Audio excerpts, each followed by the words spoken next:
is Very Light Ash Blonde ng Lolane Pixel. So, pinaghalo ko na tong Oxy Milk Lotion saka yung cream, color cream. Ayan siya. Haluin ko lang. Hindi ko alam kung lalahatin ko eh. Kasi, pero gusto ko na kasing ubusin.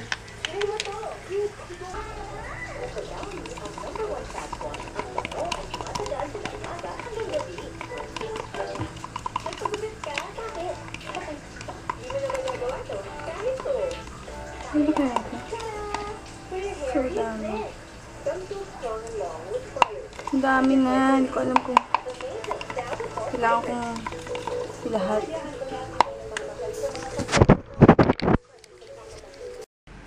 Okay, I'm going to start. Ayan. So, parang naging gray. Ayan. Grayish na yung kulay niya, no? Kasi, inuuna kong in-apply to, parang yellow-yellow pa eh. Ayan. So, tinali ko na yung half of my hair and then start na. Sakot pa.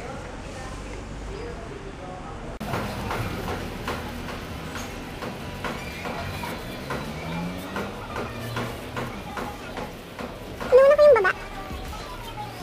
Kasi gusto ko din mag-concentrate ng color. Oh, parang ang anghang. Ang anghang ng ano niya, amoy.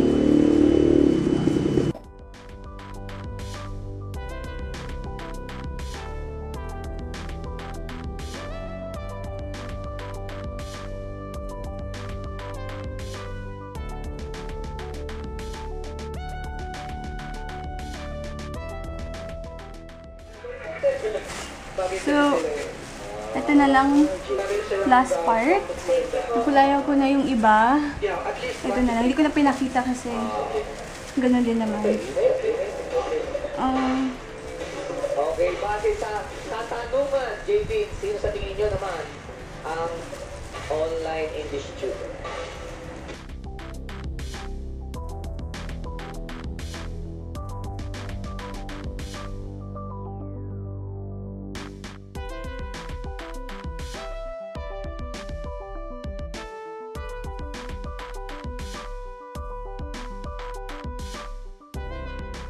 So, ayan na siya. Said na.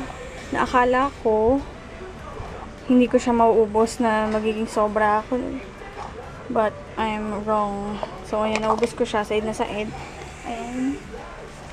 So far, nagustuhan ko na siya.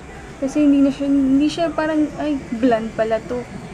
Yun pala, medyo parang gray siya. So, tingnan natin ang result mamaya. Siguro patatanggalin ko to ng mga 30 minutes. Mga 30 minutes. Yeah, 30 minutes to 1 hour. To 1 hour. You know? And yan, nilagyan ko na ng shower. Nilagyan ko ng shower cup yung hair ko. And then, I didn't wash my hair yesterday. So, mas maganda yon, medyo mapoprotektahan ng dirt ang aking hair. Yan. It's 2. So, mga 2:30 to 3 ko siya i-wash. Okay? Okay. And then, ito pala, ito yung kinolor ko. So, it's this Pixel Lolane and it's in Very Light Ash Blonde. Ito. Nung first time ko kasi siyang tinry, so parang tinry ko sa ganitong strand lang, ganito lang kanipes, nabubok, and blonde pa rin siya. So ngayon, pagka kailangan pala lahatin talaga para mag-color na parang grayish, mas dark na blonde, or hindi ko mag-gets kung bakit very light ash blonde. But anyways, yun. Let's see mamaya. Bye-bye! See you later! So, ayan. 3 o'clock. 3 o'clock na. And, ano na ako, nagbanlaw na ako ng hair. So, This is the final result. Ayan. Kita dito.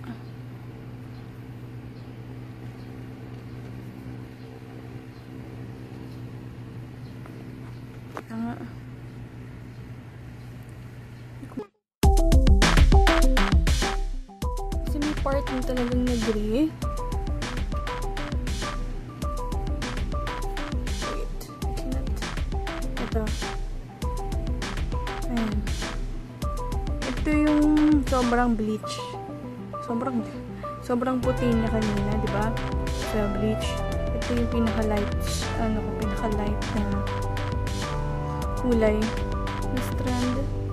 So, parang naging gray siya. Ayun, no? Diba? Gray. Siguro next time, i-bleach ko yung hair ko na as in close to white na. Hindi naman as in close to white. Basta yung hindi siya ganun ka-yellowish. Siguro ganito ang maging result ng aking hair. Ganyan. Ka-gray. Ayan.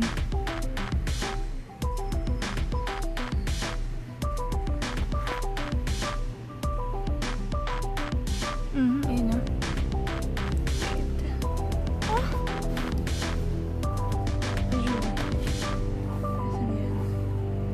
Okay. Brush natin, ha.